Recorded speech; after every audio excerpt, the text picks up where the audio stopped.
नमस्कार दोस्तों, हमारे चैनल पर आपका स्वागत है। जय श्री कृष्णा, राधे राधे, हर हर महादेव। ओम नमो भगवते वासुदेवाय नमः। जय श्रीमन नारायण। आज हम सुनेंगे तुलसी माता एकादशी माता की कहानी। आइए चलिए शुरू करते हैं। बहुत समय पहले की बात है। एक बूढ़ी माँ धार्मिक प्रवृत्ति की थी। वह नियम पूर्वक पूजा पाठ किया करती थी। बूढ़ी माँ एकादशी का व्रत रखा करती थी और तुलसी माता की पूजा करती थी। वह तुलसी माता की को सींचती और तुलसी माँ जी के पास दिया जलाती और आरती करती। ऐसे ही बूढ़ी माँ के दिन बीत रहे थे। बूढ़ी माँ की जो सहेलियां थी वह सब भी बैठकर बूढ़ी माँ के साथ कथा कहानियां सुना करती थी। एक बार की बात है, बूढ़ी माँ अपनी सहेलियों के साथ बैठी हुई थी। तभी उनकी एक सहेली ने कहा कि बहन, क्यों ना हम सब द्वारिकाधीश चले, वहां जाने का बहुत मन हो रहा है। इस पर सब सखियों ने कहा कि यह तो बहुत अच्छी बात है, हमें अपने जीवन में द्वारिकाधीश के दर्शन अवश्य करने चाहिए। फिर सबने बूढ़ी माई से पूछा कि तुम चलोगी द्वारिकाधीश हमारे साथ? तो बूढ़ी माई ने कहा, मैं अपने बेटे से पूछ कर बताऊंगी। बूढ़ी माँ अपने घर आई। बूढ़ी माँ का बेटा नौकरी करता था। वो शाम हो गई और बूढ़ी माँ का बेटा घर आ गया। जब उसके बच्चे बूढ़ी माँ को खाना देने के लिए आए तो बूढ़ी माँ ने खाना खाने से मना कर दिया। जब बूढ़ी माँ का बेटा खाना खाने बैठा तो अपनी पत्नी से पूछा कि माँ ने खाना खाया? तो उसकी पत्नी ने कहा कि नहीं, आज वो नहीं खाई है।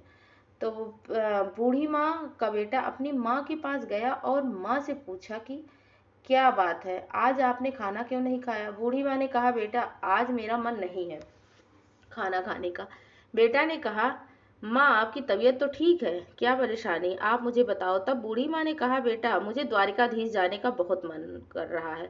मेरी सारी सखियां द्वारिकाधीश जा रही हैं और मेरा भी बहुत मन कर रहा है। बेटा ने कहा, माँ तो इसमें क्या बात है, आप परेशान क्यों हो रही हो? आपकी यात्रा पर जाने का प्रबंध कर देता हूँ, तुम भी द्वारिकाधीश चली जाओ। यह सुनकर बूढ़ी माँ बहुत खुश हुई और बेटे से कहती है कि बेटा, मुझे एक चिंता हो रही है कि आंगन में जो तुलसी माँ है उन्हें कौन सींचेगा, कौन उनकी पूजा करेगा? मुझे तो आने में 4-5 दिन लग जाएंगे।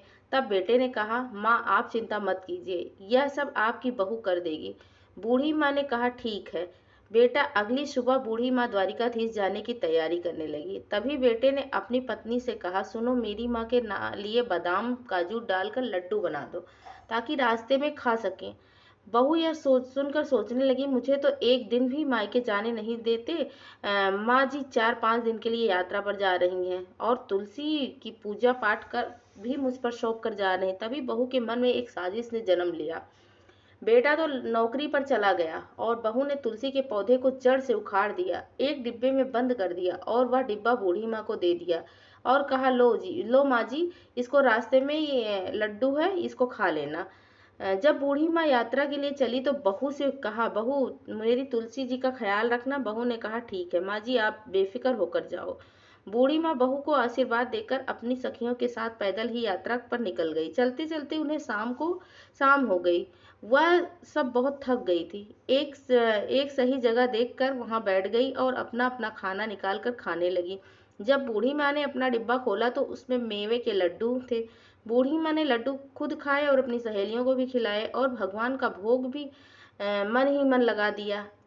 तब सब सहेलियों ने कहा, बहन तुम्हारी बहू तो बहुत अच्छी है, जिसने तुम्हें घी मेवे का लड्डू दिया। एक हमारी बहुएं हैं जो सूखी रोटी दे दी हैं। तुम तो बहुत भाग्यवान हो जो तुम्हें ऐसे बेटा बहू मिले।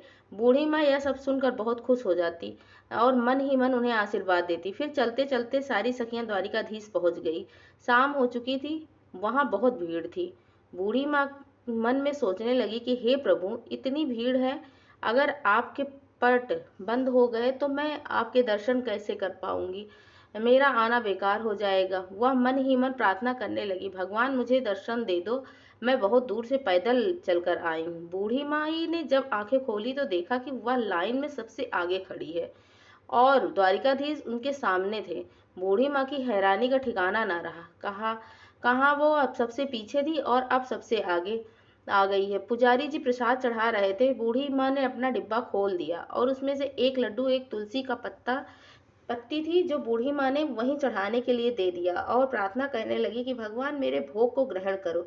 जब बूढ़ी माँ ने प्रार्थना करने के बाद आंखें खोली तो वह आश्चर्यचकित रह गई। भगवान द्वारिकाधीश के हाथ में वही लड्डू जो बूढ़ी माँ ने दिया था, और वही तुलसी का पत्ता जो बूढ़ी माँ यहाँ देखकर खुश हो गई कि भगवान ने मेरा भोग स्वीकार कर लिया। तभी पुजारी जी ने सबको प्रसाद दिया। उन्होंने बूढ़ी माँ को भी प्रसाद दिया। बूढ़ी माँ ने प्रसाद साड़ी के पल्लू में बांध लिया और डिब्बे में रख लिया, और सोचा इस प्रसाद को अपने बेटा और बहू और बच्चों के साथ मिलकर ग्रहण करेगी, क्योंकि यह द्वारिकाधीश भगवान का आशीर्वाद है। प्रसाद लेकर वह बाहर आती है और अपनी सहेलियों का इंतजार करती है। कुछ देर बाद बूढ़ी माँ की सभी सहेलियां आ जाती हैं और कहने लगती हैं, अरे बहन, बड़ी भीड़ थी, हमें तो सही से द्वारिकाधीश के दर्शन भी नहीं हुए। फिर वह सखियां घर वापस आ गई। घर पहुंचते ही बूढ़ी माँ ने अपने बेटे बहू को आवाज लगाई, तो बूढ़ी माँ का बेटा पानी लेकर आता है और कहता है, माँ यात्रा कैसी रही? माँ ने कहा, यात्रा सफल रही। बूढ़ी माँ ने कहा, बेटा बहू कहाँ है? तब बेटे ने कहा, माँ मैंने उसे घर से निकाल दिया है। बूढ़ी माँ ने कहा, बेटा मेरे जाने के बाद ऐसा क्या हुआ जो तुमने बहू को घर से निकाल दिया? तब मेरी बहू तो बहुत गुड़ी है। तब बेटा बोला, माँ उसने तुम्हारे साथ छल किया था। मैंने उसे लड्डू बनाने का कहा था, लेकिन उसने तुलसी का पौधा उखाड़ कर डिब्बे में रख दिया, तुम्हें दे दिया। तब बूढ़ी माँ ने बोला, बेटा मैंने डिब्बा खोला था, उसमें तो बादाम काजू के लड्डू थे। बेटा बोला, ऐसे ऐसे कैसे हो सकता है? जब मैंने उससे तुलसी पूजा के लिए कहा तो तुलसी का पौधा वहां नहीं था। तब मैंने उससे शक्ति से पूछा तो उसने बताया, मुझे सारी बात बताई। उसने इसी कारण से लड्डू की जगह तुलसी का पौधा डिब्बे में रख दिया था। बेटा कोई बात नहीं, बहू ने जो कुछ भी किया उसी के कारण तो मुझे द्वारिकाधीश के दर्शन हुए। फिर बूढ़ी माँ ने वहां घटी सारी घटनाएं अपने बेटे से बताई और कहा, बेटा तुलसी माता की कृपा से ही तुलसी के पत्ते लड्डुओं में बदल गए, और एक पत्ता इसीलिए ही छोड़ दिया था कि मैं भगवान को भोग लगा सकूं, क्योंकि द्वारिकाधीश को ठाकुर जी को बिना तुलसी के पत्ते का भोग लगाया ही नहीं जाता है। इसीलिए उन्होंने मेरा भोग स्वीकार किया था, क्योंकि उसमें तुलसी दल था। बेटा बहू की वजह से ही यह सब हुआ है। तू अभी जा और बहू को वापस घर लेकर आ। अपनी माँ की बात मानकर वह अपनी पत्नी को वापस ले आता है। वह वापस घर आई तो अपनी सासू माँ से माफी मांगने लगी। तब बूढ़ी माँ ने कहा, बहू मैंने तो तुझे कब का माफ कर दिया है, तेरी वजह से ही तो मुझे भगवान जी के दर्शन हुए। अगर तू ऐसा न करती तो पता नहीं मुझे भगवान के दर्शन होते या नहीं होते। लेकिन हाँ, अगर तुझे माफी मांगनी है तो एकादशी माता और तुलसी माता से माफी मांग लो। अब बहू ने तुलसी माता से माफी मांगी, और बूढ़ी माँ ने सबको प्रसाद देने के लिए जैसे डिब्बा खोला तो डिब्बा खोलते ही लड्डू नहीं थे, बल्कि वो उस डिब्बे में हीरे मोतियों से भरा हुआ था। यह देखकर सब आश्चर्यचकित रह गए। बूढ़ी माँ ने कहा, बेटा मैंने तो डिब्बे में प्रसाद ही रखा था, पता नहीं कैसे इसमें हीरे मोती कहाँ से आ गए। तब बेटा बहू ने कहा, माँ यह सब एकादशी और तुलसी माता की कृपा से हुआ है। आपकी भक्ति सच्ची है, इसीलिए एकादशी और तुलसी माँ ने आपको पूजा का फल दिया है। फिर बेटा बहू ने तुलसी माता से क्षमा मांगी। अब वह भी एकादशी का व्रत करने लगे और रोज तुलसी माता को सींचने लगे, पूजा पाठ करने लगे। बूढ़ी माँ पर बहुत ही धन हो गया, तो बूढ़ी माँ ने उस धन को गांव के गरीबों के विवाह में लगाया, जिसको जरूरत थी उन्हें दिया। गांव में कुआं और बावड़ी बनवाई, अस्पताल बनवाए, दान पुण्य किया। जितनी भी धन बूढ़ी माई लगाती उनका धन उतना ही बढ़ जाता। जब तक बूढ़ी माँ जीवित रही उन्होंने तुलसी माता की पूजा नहीं छोड़ी, एकादशी का व्रत नहीं छोड़ा। एकादशी माता और तुलसी माता की कृपा से बूढ़ी माँ को मरने के बाद मोक्ष को प्राप्त हुआ, और उनके बेटा बहू पर भी कोई कमी नहीं रही। वह खुशी खुशी रहने लगी। जय हो तुलसी माता की, जय हो एकादशी मैया की।